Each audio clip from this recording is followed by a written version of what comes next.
আসসালামু আলাইকুম। Recipes by মমিস মম চ্যানেলে সবাইকে স্বাগতম জানাই। সেমাই, পানি, চিনি এই তিনটি উপকরণের সঠিক পরিমাণ না জানলে কখনো ভাজা সেমাই পারফেক্ট হয় না। চেষ্টা করেছি পুরো ভিডিও জুড়ে সঠিক পরিমাণ জানিয়ে রেসিপিটি শেয়ার করার।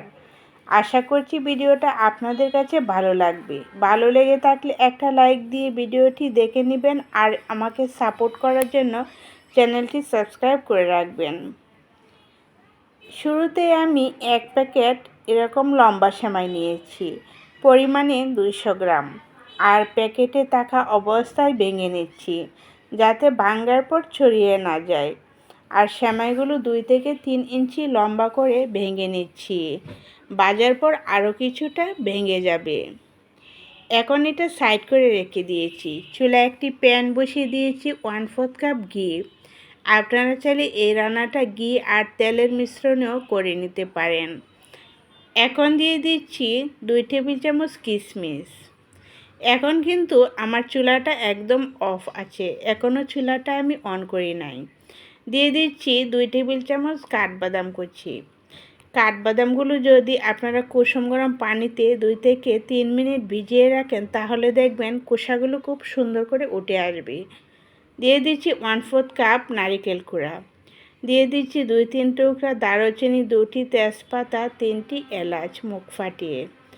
এখন আমি চুলাটা অন করেছি আর চুলাটা একদম লো থেকে একটু বাড়িয়ে রেখে আমি সব কিছু একটু ভেজে নেব ঘিয়ের মধ্যে।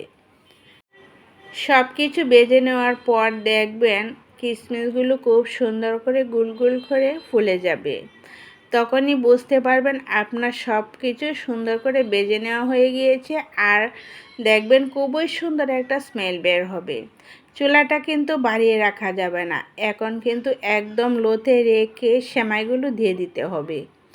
আমি সবটুকু সেমাই দিয়ে চুলাটা একদম লোতে রেখে সেমাইগুলো ভেজে নেব যতক্ষণ পর্যন্ত সেমাই থেকে খুব সুন্দর একটা স্মেল না বের হয়। আর সেমাইগুলো খুব বেশি একটা সময় ভাজা যাবে না, 5 থেকে 6 মিনিট খুব সুন্দর করে ভেজে নিতে হবে। আর খেয়াল রাখতে হবে সেমাইগুলো যাতে পুড়ে না যায়। এখন দিয়ে দিচ্ছি মিষ্টির জন্য 1/2 কাপ চিনি, সাথে দিয়েছি আরও 3 টেবিল চামচ চিনি। 3 টেবিল চামচ চিনিটা কিন্তু ক্যামেরাবন্দি হয়নি, সেজন্য আর দেখাতে পারলাম না। দিয়ে দিচ্ছি পানি 1 কাপ। সব কিছু সঠিক মেজারমেন্ট ফলো করতে হবে, তাহলে দেখবেন আপনার সেমাইটাও জর্জর হবে আর খেতেও অনেক বেশি মজার হবে। সব কিছু মিশিয়ে তারপর একটা ঢাকনা দিয়ে ডেকে আমি রান্না করেছি 2 মিনিট।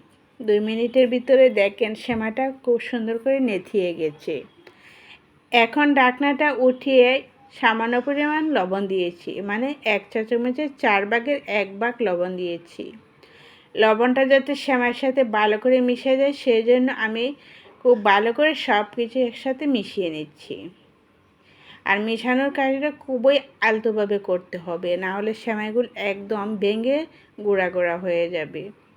এখন ঢাকনা দিয়ে ডেকে আরও 5 মিনিট রান্না করেছি। ফিরে এলাম 5 মিনিট পর। এখন দিয়ে দিচ্ছি 1 টেবিল চামচ ঘি। এই ঘিটা দিয়ে ঢাকনা দিয়ে ডেকে আরও 5 মিনিট রান্না করব। পুরো রান্নাটাই করতে হবে একদম লো আঁচে, না হলে কিন্তু পানিটা শুকিয়ে যাবে আর দেখবেন সেমাইগুলো জর্জরে হবে না আর ভালো করে সিদ্ধও হবে না।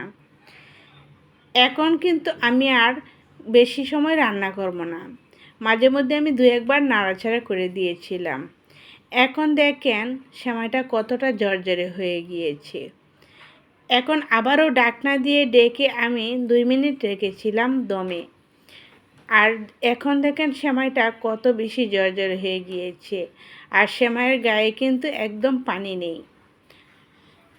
আর সেমাইটাও সিদ্ধ হয়েছে কিনা আমি আপনাদেরকে দেখিয়ে দিচ্ছি। দেখেন খুব সুন্দর করে সেমাইটাও সিদ্ধ হয়ে গিয়েছে, আর সেমাইটাও কিন্তু খুবই জর্জরে হয়েছে। এখন যে কাজটা করতে হবে, চুলাটা অফ করে 2টি কাঁটা চামচের সাহায্যে এভাবে সেমাইগুলো ছড়িয়ে দিতে হবে। দলাগুলো যদি ভেঙে দেন তাহলে দেখবেন সেমাইটা জর্জরে হয়ে যাবে, একটার সাথে আরেকটা লেগে যাবে না। এই যে দেখেন সেমাইটা কতটা জর্জরে হয়ে গিয়েছে। আর যখন দেখবেন আপনার সেমাইটা ঠান্ডা হয়ে যাবে, এরপর দেখবেন আরও অনেক বেশি জর্জরে হয়ে যাবে।